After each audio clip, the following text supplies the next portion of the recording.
আসসালামু আলাইকুম, কেমন আছেন সবাই? আশা করছি আল্লাহর রহমতে সবাই অনেক ভালো আছেন। আমরাও আল্লাহর রহমতে অনেক ভালো আছি।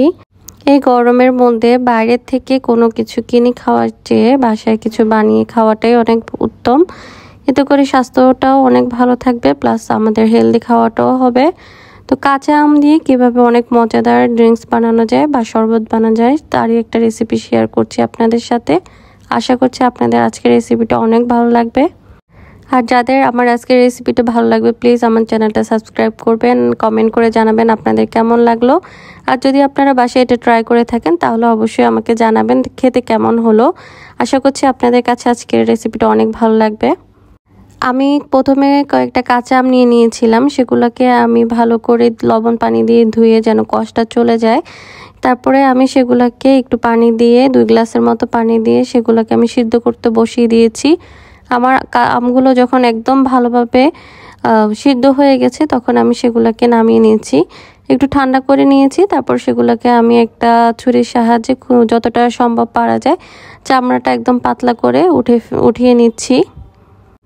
একে একে আমি সবগুলো আমেরই এভাবে চামড়াটা একটু ছাড়িয়ে নিব। তারপরে আমি আমগুলোকে হাত দিয়ে একটু কচলিয়ে সেগুলোর থেকে আঠিটা আলাদা করে নিব, আর আমের যে শ্বাসটা সেগুলোকে আলাদা করে নিব। তো এটা কিন্তু অনেকটাই সফট হয়ে গেছে, দেখেন সিদ্ধটা এত ভালোভাবে সিদ্ধ হয়েছে যে আমি ধরার আগে আঠিটা খুলে আসছে। তো এরকম ভালোভাবে সিদ্ধ করতে হবে, তা না হলে কিন্তু আবার এটা খেতে ভালো লাগবে না। আর আমার আমগুলোতে কিন্তু একটু আঁশ নেই। যদি আপনাদের আমগুলোতে একটু আঁশ থেকে থাকে তাহলে আপনারা পরে সেটাকে একটা ছাঁকনি দিয়ে ছেঁকে আঁশগুলোকে ফেলে দিবেন, না হলে সেটা খেতে ভালো লাগবে না। আমি একটা পাতিলে 1.5 কাপের মতো চিনি নিয়ে নিচ্ছি। তারপর চিনিগুলোকে একটু গলানোর জন্য আমি প্রায় 1/2 কাপের মতো একটু পানি দিয়ে দিব। চিনিটা যখন একদম ভালোভাবে গলে যাবে আর একটু আঠালো আঠালো হয়ে যাবে, অনেকটা আমরা যে পিঠা বানানোর জন্য যে শিরা বানাই ওই টাইপের হয়ে যাবে, তখন আমাদের যে আমের পেস্টটা আছে সেটাকে আমরা এখানে দিয়ে দিব। দিয়ে আগুনটাকে একদম লো হিটে করে দিব। তারপর আস্তে আস্তে সেগুলোকে নেড়ে চিনির শিরাটার সাথে মিক্স করব। আর যেন যদি পুড়ে যায় তাহলে আমাদের এটা খেতে কিন্তু একদমই ভালো হবে না। তো আপনাদের অনবরত নেড়ে নেড়ে একদম লো হিটে কিন্তু এটাকে জাল দিতে হবে। যখন আমাদের পুরো জিনিসটাই একদম পানিটা টেনে যাবে আর এটা অনেকটাই একদম ঠিক একটা পেস্টের মতো হয়ে যাবে বা জেলের মতো হয়ে যাবে, তখনই আমরা এটা চুলাটাকে বন্ধ করে দিব আর সেটাকে ঠান্ডা হওয়ার জন্য রেখে দিব। আমার এই পেস্টটা যখন ঠান্ডা হয়ে যাবে তখন আমি আপনাদেরকে কিভাবে শরবতটা বানাবেন সেটার জন্য আমি এক গ্লাস পরিমাণের বানাতে কি লাগবে সেটার উপকরণগুলো আপনাকে দেখিয়ে দিব। এই উপকরণ হিসেবে আপনারা বাকি বানাতে পারবেন যে আপনাদের বাসার সদস্য কয়জন বা কত গ্লাস বানাতে চাচ্ছেন ওই হিসেবে। এই পর্যায়ে যে পেস্টটা কিন্তু আপনারা চাইলে বা এই আমের জেলিটা আপনারা চাইলে একটা বক্সে ভরে ভালো করে কিন্তু ঠান্ডা করে নিতে হবে। তারপর বক্সে ভরে আপনারা 2 সপ্তাহের উপরে এটা ফ্রিজে রাখতে পারবেন, একদমই ভালো থাকবে, কোনো সমস্যা হবে না। তারপর যখনই আপনাদের শরবতটা খেতে ইচ্ছা করবে আপনারা ফ্রিজ থেকে নামিয়ে সেটার সাথে অন্য উপকরণগুলো অ্যাড করে তারপর খেতে পারবেন।